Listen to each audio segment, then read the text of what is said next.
Good evening, ladies and gentlemen. You're watching NDTV. The allegations against TMC MP Mahua Moitra, raised by BJP MP Nishikant Dubey, escalated on Tuesday with Lok Sabha Speaker Om Birla taking cognizance of the complaint and sending it to the Ethics Committee of the Parliament. Now, the Ethics Committee has 15 MPs from different parties and it examines complaints regarding the moral and ethical behaviour of MPs. Nishikant Dubey has alleged that Mahua Moitra took bribes to ask questions in the Parliament on behalf of businessman Darshan Hiranandani to target the Adani Group and Prime Minister Narendra Modi. Ms. Moitra, however, has denied such allegations. She has also said that she would welcome any probe as long as others that she has raised complaints against are probed too. Mr. Dubey's letter to the Speaker accused Ms. Moitra of breach of privilege, contempt of House and also criminal conspiracy. He also wrote another letter to IT Minister Ashwini Vaishnav demanding a separate inquiry into the use of Mahua Moitra's Lok Sabha login from individuals based in foreign shores. Meanwhile, Minister of State for IT Rajiv Chandrasekhar yesterday also flagged similarities between the language used by Mahua Moitra in her parliament questions and the language used by Hiranandani Group when it was, as alleged by the minister, aggressively pushing for data localization. Let's first go across to my colleague Akhilesh Sharma to understand the latest developments. Akhilesh, tell us about the composition of this ethics committee and how will it examine this complaint? I also have more questions for you, but first answer this. How is this committee going to examine this complaint? Well, the Ethics Committee of the Lok Sabha is a 15-member committee. It is headed by BJP MP Vinod Sonkar. In fact, he was nominated in 2019 and he has been given extension every year. And the composition of the committee, changes every year. But so far, the old committee has been repeated once again. So the old committee still exists and that can look into the complaints against any member of parliament. The job of the Ethics Committee is basically to look into the complaints against the moral or ethical issues of any member of parliament. This committee, it has the power to examine all the complaints, and all the complaints received by the committee are forwarded by the Lok Sabha Speaker. So, for example, in this case, the complaint against Mahua Moitra was given by BJP MP Nishikant Dubey to the Lok Sabha Speaker Om Birla, and today, this morning, Mr. Birla has forwarded this complaint of Mr. Nishikant Dubey to the Ethics Committee. So, now the committee will look into the complaint, and if the need arises on the prima facie, if they find that the allegations are need to be probed, they can actually issue summon to Mahua Moitra and can take her version. And then they can invite Mr. Nishikant Dubey to provide evidences in support of the allegations made against Mrs. Moitra. So, this is the composition, this is the working of this Ethics Committee, and it has a history because in the Rajya Sabha, when you look at the Rajya Sabha, there is a register which has to be maintained, and every member, when he takes the oath, he or she takes oath of the Rajya Sabha, has to enter any kind of business interest he or he may have. And that is why whenever they ask any questions or they take part in any debate related to any subject, they have to declare their interest beforehand. But on the other hand, in the Lok Sabha, the code of conduct is still pending. It has not been finalized, though there was a committee formed under the leadership of Mr. L.K. Advani, which has recommended that there should be a code of conduct for the Lok Sabha member of parliament also. But of course, that issue is pending, and that issue apart, nevertheless, any citizen of India can access to this Ethics Committee via any member of parliament and complain against conduct of any other MP. Right. Akhilesh, can you also tell us if this committee has the power to expel MPs? We saw that in the 2005 case, if the charges are found to be true. And will the MP who's facing the heat now, will she also get a chance to explain her side of the story to the panel? That's correct.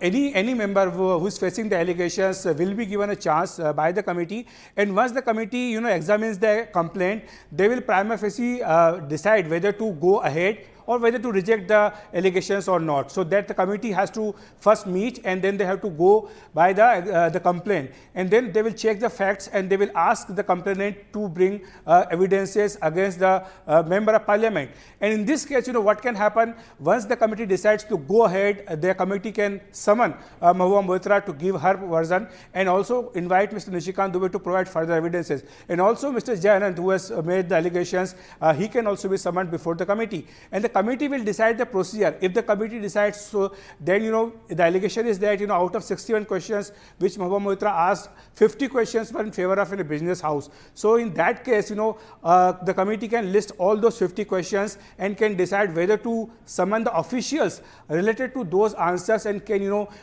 draw the parallels whether the questions have any correlation with the business interests of that business house. So this can be also probed by this committee. So the committee has a vast mandate to look into the complaints, and the committee after that finalizes a report. The report is given to the speaker, and the speaker then tables the report before the house, and the committee has recommends whatever the action has to be taken in that report, and once the report is tabled in the house, then the house has to move a resolution, and that resolution has to be passed by a voice vote, and after that the action can be taken against the member of parliament. But also there is a provision, Vasudha, that the speaker also has the powers given by the house, that in the meanwhile when the house is not in session, the speaker himself can take a decision in this regard.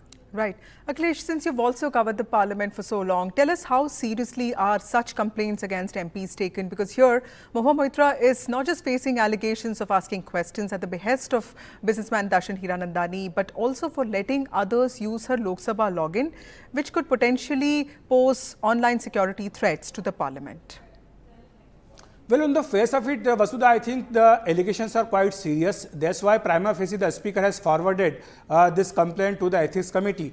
In the past, if you look at all these issues related to the conduct of the member of parliament, there have been instances where the MPs have been found to be guilty of taking bribe for asking questions. If you recall, in 2005, there was a sting operation against 10 Lok Sabha MPs and 1 Rajya Sabha MP, and there was a committee which was formed under the leadership of Pawan Kumar Bansal. That committee had gone into all the audio and video evidences and took also the version of all these MPs and found that they were guilty, and recommended that they should be disqualified from the Lok Sabha's membership. And House a resolution was moved in the House by the then leader of the House, Mr. Pranav Mukherjee, and all these 10 MPs were disqualified. So the similar incident can take place. That is also one of the possibilities. And also we have to look into the matter, because on various occasions the committee has found that some members are violating their oath of maintaining distance from the business houses. On one occasion, there was a member of parliament who was appearing in commercials of water purifier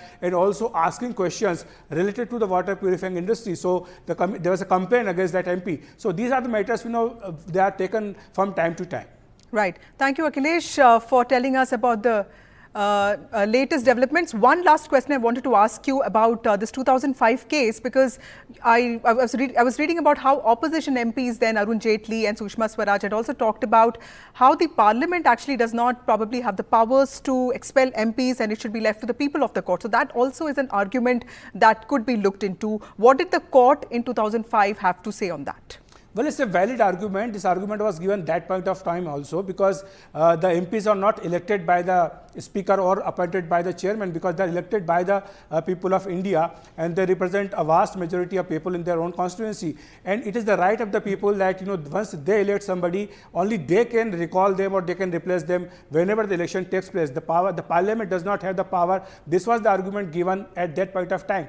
But interestingly, this argument was also put before the Supreme Court at that point of time, and the Supreme Court rejected that argument and found that they are expected to be following a moral code of conduct, and that is why people expect them to take up issues only related to their own interest, not of their corporate interest or somebody else's interest, only the people's interest, which is the supreme and paramount. And that is why the argument was rejected by the Supreme Court, and it had upheld the decision by the committee that these 10 MPs should be disqualified. In fact, after they were disqualified, the Delhi police launched a probe, and later on the charge sheet was filed, and currently the trial is on in a special court. Right.